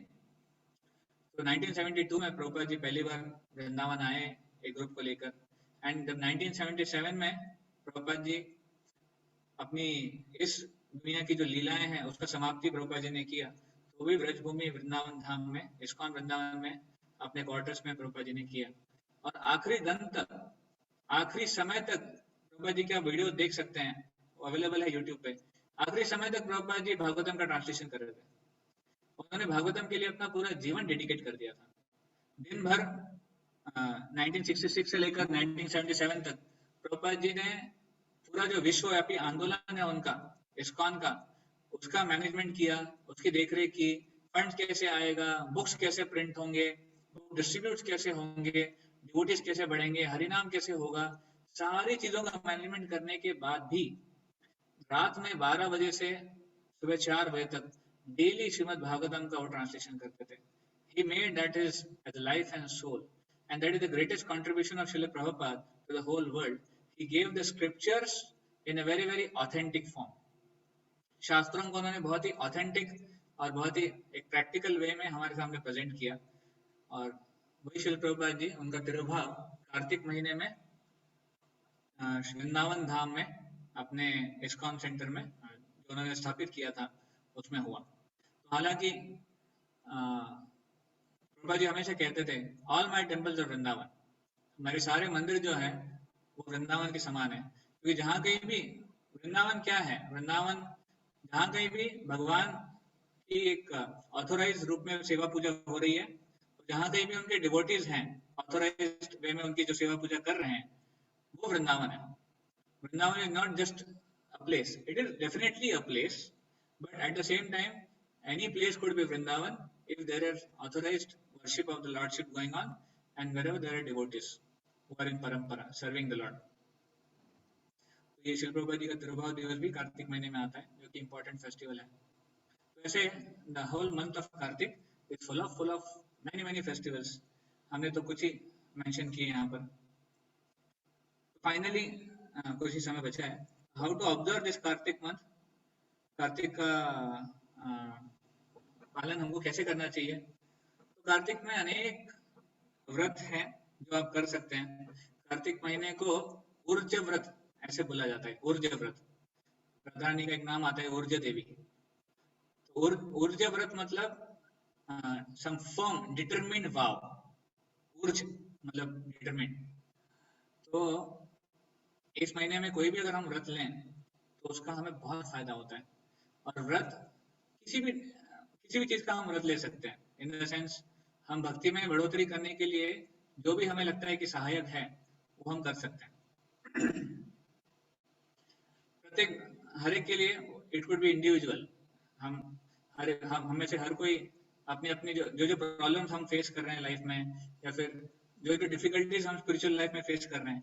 किसी को डिफिकल्टी है सुबह जल्दी उठने में, किसी को डिफिकल्टी है चैंटिंग करने में, किसी को डिफिकल्टी है चैंटिंग सुबह करने में, चैंटिंग रात तक चलती है, किसी को डिफिकल्टी है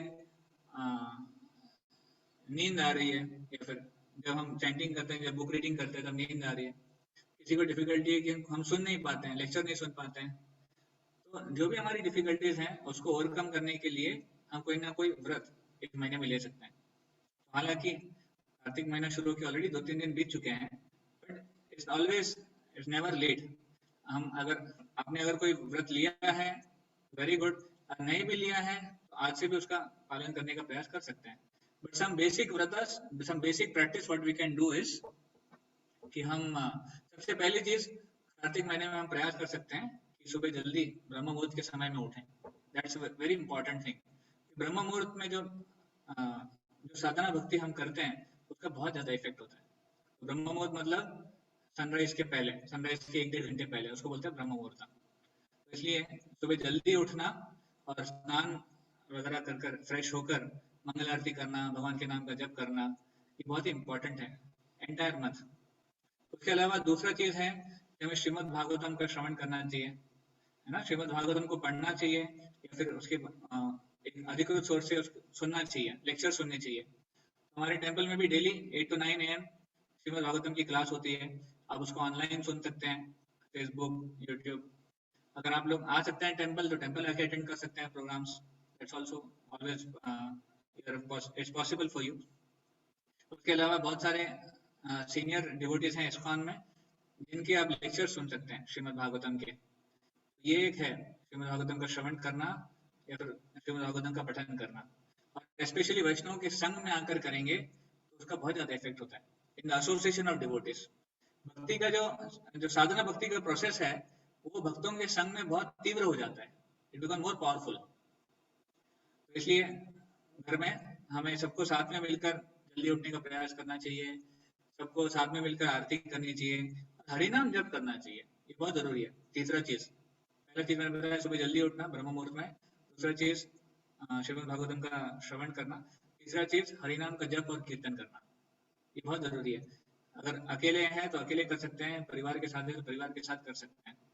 चौथा चीज, हम तुलसी आरती कर सकते हैं। तुलसी आरती, तुलसी देवी कौन है? वृंदा देवी, वो वृंदावन की अधिष्ठाता देवी है। जहाँ पर भी तुलसी का वास है वो भी वृंदावन का स्थान है, क्योंकि वृंदावन में वृंदा देवी राधा और कृष्ण की सेवा करती है। तो हमारे घर में भी अगर विग्रह है, तुलसी है, तो वो घर वृंदावन के समान है। हम तुलसी की आरती करते हैं। हमारी एक स्टैंडर्ड आरती है तुलसी आरती, आप लोगों ने सुना होगा, या फिर हम आपको रिकॉर्डिंग शेयर कर सकते हैं। उस आरती को आप रोज गा सकते हैं तुलसी देवी के सामने, सुबह शाम। उसके अलावा एक बहुत इंपॉर्टेंट चीज है, हर रोज शाम को दामोदर अष्टकम उसको पढ़ सकते हैं या फिर उसको सुन सकते हैं ऑडियो फॉर्म में। और दामोदर अष्टकम पढ़ने के बाद भगवान को दीपदान करना है। दीपदान मतलब क्या है? भगवान के अर्च विग्रहों को दीप दिखाना है। ऐसे जैसे मैंने बताया आपको, दामोदर लीला में भी उन लोगों ने दीप के माध्यम से भगवान को ढूंढने का प्रयास किया था। तो हम भी भगवान को दीप दिखाकर अपने जो हृदय में अंधकार है वहां पर भगवान को स्थापित करने का प्रयास करते हैं। इसलिए दीप दिखाना मतलब भगवान को एक समर्पण का भाव करना है। उसके अलावा अगर हम कई पवित्र स्थानों में जा सकते हैं, धाम वगैरह इत्यादि, वहां पर जाना चाहिए। एक और चीज है, ये पूरा महीना जो है कार्तिक का महीना, इसमें हमें भगवान की और भक्तों की सेवा करने के ऊपर बहुत जोर देना चाहिए। जितना संभव हो सके हमें वैष्णव की सेवा करने का प्रयास करना चाहिए, जो भी बन पड़े हमारे से, either physically or in form of some energy, in form of some money, whatever possible. We should try to serve the devotees and we should try to give some charity. दान करना, इसका भी कार्तिक के महीने में बहुत उसका फायदा बताया गया है। स्पेशली वैष्णव को दान करना, नॉट एनीवेयर। उसके अलावा एक बहुत इंपॉर्टेंट चीज, वैष्णव निंदा नहीं करनी है। हाँ, इस महीने में हमें बचना चाहिए, क्योंकि जैसे मैंने बताया कि इस महीने में कोई भी भक्ति का अंग करेंगे, किसी भक्ति का पालन करेंगे, किसी भी अंग का पालन करेंगे तो बहुत ज्यादा उसका बेनिफिट मिलता है। उसी तरह सिमिलरली अगर कोई अपराध भी करेंगे, कोई गलती भी करेंगे, तो उसका फल भी मल्टीप्लाइड हो जाता है। तो जैसे बेनिफिट भी मल्टीप्लाइड है, तो इवन अपराध का फल भी मल्टीप्लाइड है। तो इसलिए इस महीने में स्पेशली अपराध करना या अवॉइड करना चाहिए। भक्तों के प्रति, हरिनाम के प्रति या फिर भगवान के प्रति कोई अपराध करना वो अवॉइड करना चाहिए। प्रयास करना चाहिए कोई अपराध ना हो, उसके लिए हमें हमेशा कॉन्शियस रहना चाहिए। ऐसे तो these are the basic things what we can do and take up some vow। अगर आप कुछ व्रत लेना चाहते हैं, हम जब बढ़ाएंगे, हम अपने साथ हम रीडिंग हियरिंग बढ़ाएंगे, या फिर हम मंदिर में आरती में आएंगे, जो भी आप व्रत लेना चाहें आप उसको अपने निजी तौर पे ले सकते हैं। किसी को उसको एडवर्टीजमेंट करने की जरूरत नहीं है कि हम ये व्रत ले रहे हैं, सबको व्हाट्सएप में शेयर कर दिया कि हम ये व्रत लेने वाले हैं, नॉट रिक्वायर्ड। वो अपने पास रखिए, अपने अथॉरिटी को शेयर करिए, बस। उससे भगवान जानते हैं हमारा भाव क्या है, और भगवान हमें उसके हिसाब से आदान प्रदान करेंगे। That's all. So this is what Kartik month is all about। और इस महीने में ये सब विधि करने का हम प्रयास कर सकते हैं, so that we can increase our devotional service multifold। हरे कृष्णा। श्री कार्तिक मास की जय, श्री दामोदर मंथ की जय, राधा दामोदर भगवान की जय। किसी कोई प्रश्न है या फिर कोई टिप्पणी?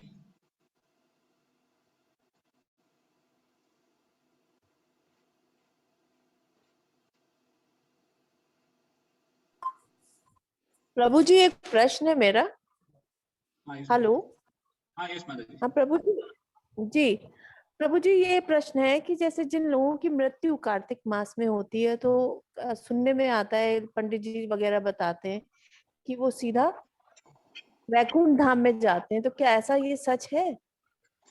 ऑस्पिशियस है कार्तिक मंथ में अगर किसी की मृत्यु होती है तो ऑस्पिशियस है, डेफिनेटली ऑस्पिशियस है। तो पर जी। नॉट नेसेसरी कि वो हमेशा वैकुंठ जाते हैं, जरूरी नहीं है। अच्छा, अपने कर्मों के हिसाब से वो अपना स्थान प्राप्त करते होंगे कहीं पर भी। यस, अच्छा प्रभु ऐसे जी, में एक एक प्रश्न और है। जैसे गौदान करना हो किसी को और वो बहुत संपन्न ना हो, तो हर जगह तो गौदान का मतलब वो प्रावधान दिया हुआ है अपने उसमें, तो अब अगर बहुत धनवान नहीं है, गरीब है, तो वो कैसे गौदान करेगा? क्योंकि आप जहां पर भी दान देने जाओ, उन्हें अच्छी गाय चाहिए, उन्हें ऐसी गाय चाहिए कि वो बहुत लीटरों में दूध दे। तो कैसे जो नॉर्मल व्यक्ति है वो कैसे आप कर सकता है ये गौदान? देखिए, इसलिए जो दान इत्यादि है वो व्यक्ति की जी। कैपेसिटी के हिसाब से किया जाता है। जी। अगर जिसकी कैपेसिटी है, तो भगवान अल्टीमेटली उसका भाव देखते हैं। भगवान जी। ये नहीं देखते हैं कि आप क्या दे रहे हैं, भगवान अच्छा। आपका डिवोशन देखते हैं कि आपके पास कितनी सुविधा है और आप कितना भगवान को दे रहे हैं। तो जी। अगर जी। आपके पास सुविधा, जिसके पास सुविधा नहीं है, तो उसको जी। उतना एफर्ट लेने की जरूरत भी नहीं है कि अच्छा। उसको गौदान करना ही है। वो कुछ और छोटे जी। मात्रा में दान कर सकते हैं। जी। जी। जी। He'll get the same benefit of it. धन्यवाद। धन्यवाद प्रभु जी। Thank you. दीदी प्रभु माता जी जी, का मेरा एक क्वेश्चन। प्रश्न है। हाँ, यस मैम। हाँ प्रभु जी, आप वो जो भी बता रहे थे दामोदर अष्टकम, वो हमें कैसे मिलेगा? मतलब अगर करना होगा हमें तो कहाँ पे मिलेगा मतलब? मैं शेयर अच्छा कर दूंगा अच्छा, आपको। ठीक ठीक है, तो आप शेयर कर दीजिएगा। ठीक। हरे कृष्णा प्रभु दीदी, जी।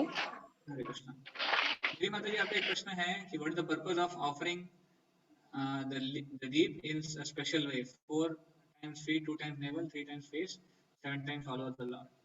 तो ये जो 4237 है, इसका एग्जैक्ट कैलकुलेशन मुझे भी नहीं पता, बट ये स्क्रिप्चर्स में से आया है। जो नंबर्स हैं ये शास्त्रों में से आए हैं कि चरणों पे कितनी बार करना है, नेवल पे कितनी बार करना है, फेस पे कितनी बार करना है। तो because it is scriptural, that's why we follow it. हमारे जो कुछ शास्त्र हैं जो डिटी वर्शिप से रिलेटेड हैं, अच्छे विग्रहों की सेवा कैसी करनी चाहिए उससे रिलेटेड है, तो उसमें ये दिया हुआ है 4237। So that's why we do that. Okay. So can we just quickly go through Damodar Ashtakam?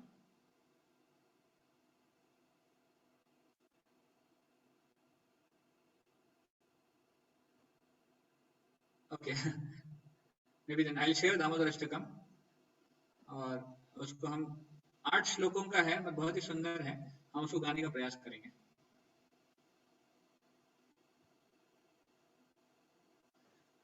ठीक है, you are able to see my screen now, ना?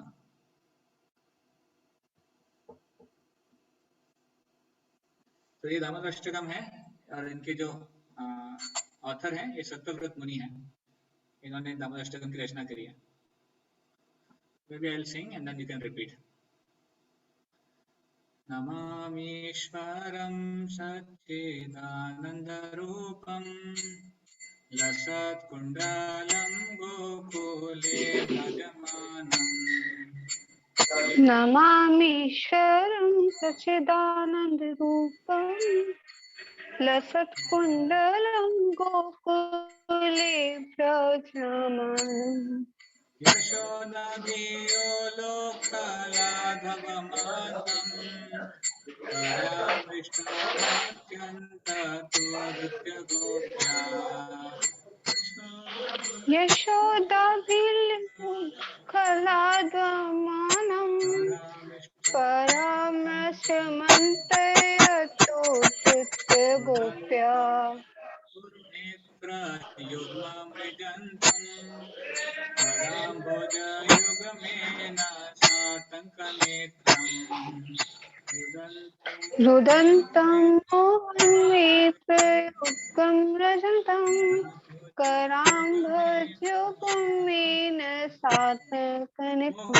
मुश्वासकम्पाद्रिरेखाङ्ककण्ठ चित्तग्रैव दामोदरं भक्तिभद्रम्।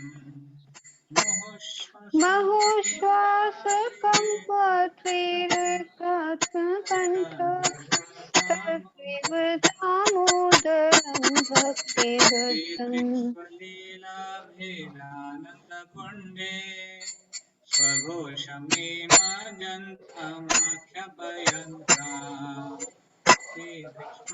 इति कृष्णलीलाभिरानन्दं कुण्डे स्वघोषमनिमज्जन्तमाख्यापयन्तम् तदीयेषितन्येषु भक्तैर्जितत्वम् पुनः प्रेमातस्तं शतावृत्तिवन्दे तदेशितजेषु भक्तिर्जितत्वम् पुनः प्रेमतस्तं सतावृत्तिवन्दे देवदामोदरानन्त वरं देवा मोक्षं न मोक्षमदिं वा गच्छान्यं देहेऽहं वरेशादपीह वरं देहमोक्षं न मोक्षवधिं वा नचन्यं विडेहं वरेशादपीह इदं देव पूर्णाथ गोपालपालम् सदा मे मानस्याविरास्तं किमन्ये इदं देव पूर्णाद गोपालबालम् सदा मे मनस्याविरासक्तं किमन्ये ते मोक्षं भोजमव्यक्तनीलैर्वृतं कुन्तलैर्निग्रहरत्रिशगोप्या इदं ते मुखं भोजम् अव्यक्तो व्रतं कुन्तले स्निग्धरक्ते च गोप्यः मोक्षुमेतं बिम्बरक्तधरं मे मनस्याविरास्तामलं लक्षलाभे मोहश्चमितं वैपराक्तारं मे मनसि रस्तामलं लक्ष्यलाभे नमो देव दामोदर विष्णु प्रसीद प्रभो दुःखजालभिमग्नाम् नमो देव दामोदरान्त विष्णु प्रसिद्ध प्रभो दुःखजालभिमग्नाम् वृष्टिविष्ट्यादिदीनवतानो विहाणि क्षमामज्ञमे व्यक्षिदृश्या कृपादृष्टिवृष्ट्यादिदीनं बतानो ग्रहणेश माम्याज्ञमे व्यक्षिदृश्या वेरकार्यो बद्धमूर्त्यैव यान्त्वात् त्वया मुच्चितो भक्तिभारकृता कुबेरात्मजो बद्धमृत्यविरक्ता सर्वामुचितो भक्तिभाजो कृतो च प्रेम भक्तिं स्वकां मे प्रयच्छ प्रमोक्षे ग्रहो मेऽस्ति दामोदरेह तथा प्रेम भक्तिं स्वकां प्रयच्छ न मोक्षे ग्रहो मेऽस्ति दामोदरेह नमो देव दामोदर विष्णु नमस्ते स्तुधाम्ने स्फुरादीप्तिधाम्ने त्वदीयोदरायाथ विश्वस्य धाम्ने नमस्ते नमस्ते सदानन्दोदरायाथ विश्वसधाम्ने नमो राधिकायै त्वदीयप्रियायै नमो अनन्तलीलाय देवाय तुभ्यम् नमो राधिकाय प्रियाय नमो अनन्तलीलाय देवाय तुभ्यम् राधिकायै त्वदीयप्रियायै नमो अनन्तलीलाय देवाय तुभ्यम् राधिकाय प्रियाय नमो अनन्तलीलाय देवाय तुभ्यम् सच्चिदानन्दरूपं लसत्कुण्डलं गोकुले भजमानं नमामीश्वरं सच्चिदानन्दरूपं लसत्कुण्डलं गोकुले भजमानं। श्री श्री दामोदर अष्टकम की जय। Okay, so this is what the beautiful song of Damodar Ashtakam is. Of course, ये मृदंग करताल और हारमोनियम के साथ बहुत मधुर लगता है. So daily you can recite this song and also offer lamp. जैसे हम गीत हम गाते हैं, उसके बाद हम लैम्प ऑफरिंग कर सकते हैं. Like that. Of course, इसका मीनिंग भी बहुत सुंदर है. अभी उतना समय नहीं हमारे पास. हम अगले मीटिंग में हम उसके मीनिंग के ऊपर डिस्कस करेंगे. बहुत इंपॉर्टेंट है उसका meaning. Maybe next time we discuss. One last thing I just wanted to share. So during this month of Kartik, we have a special opportunity. आप लोग मंदिर में आकर भी दीपदान कर सकते हैं, दीप अर्पण कर सकते हैं. डेली इवनिंग 7 o'clock टेम्पल में दीपदान होता है. आप लोग आकर उसमें भाग ले सकते हैं. And you can get the blessings of Radha Damodar. हमारे मंदिर में राधा दामोदर के विग्रह हैं. उसको हम स्पेशली 1 महीने के लिए उसको अच्छे से ठीक से सजा कर रखते हैं. उनकी पूजा होती है. तो वो आप देखिए हमारे ऑल्टर के बीच पे राधा दामोदर के विग्रह रखे हुए हैं. नॉट राधा दामोदर, यशोदा दामोदर. वो जो सीन है, यशोदा मैया कृष्ण को बांध रही है, वो सीन कैप्चर किया हुआ है उसमें. Like that.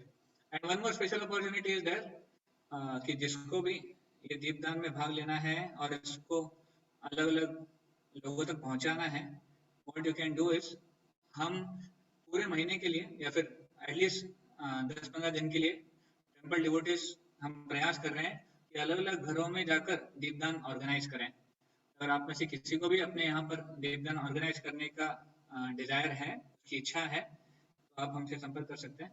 हमारी एक टीम है, उस टीम को आप बताएंगे तो हम आपको इन्फॉर्म कर देंगे कि क्या क्या. बेसिकली कुछ ज़्यादा तैयारी नहीं करनी है. अगर आपको दीपदान आप चाहते हैं कि कुछ लोग आए, आपके रिलेटिव्स, आपके फ्रेंड्स वो इसमें पार्ट लें, उनको भी उसकी कृपा प्राप्त हो, तो आप उसको ऑर्गेनाइज कर सकते हैं. आप अपने फ्रेंड्स को, रिलेटिव्स को बुला सकते हैं. अपने साइड से आपको केवल इतना ही ऑर्गेनाइज करना है कि आपको लोगों को बुलाना है, लैंप्स अरेंज करने हैं और भगवान का फोटो और वो सब हम लेके आएंगे. इंस्ट्रूमेंट्स हम टेम्पल से लेके आएंगे. एट द सेम टाइम भगवान को अगर कुछ भोग लगाना चाहें तो भोग भी आप तैयारी कर सकते हैं. And also if you want to distribute some books like Shrimad Bhagavatam, Bhagavad Gita, वो भी आप उस समय कर सकते हैं. एक अच्छा एक एक्टिविटी हो जाएगा, अच्छा इवेंट हो जाएगा जहाँ पर अलग अलग. देखिए कई लोग हैं जो मंदिर नहीं आ पाते हैं, जो मंदिर आने से डरते हैं इन वन सेंस, या फिर उनका इतना प्रायोरिटी नहीं है टेम्पल में आना.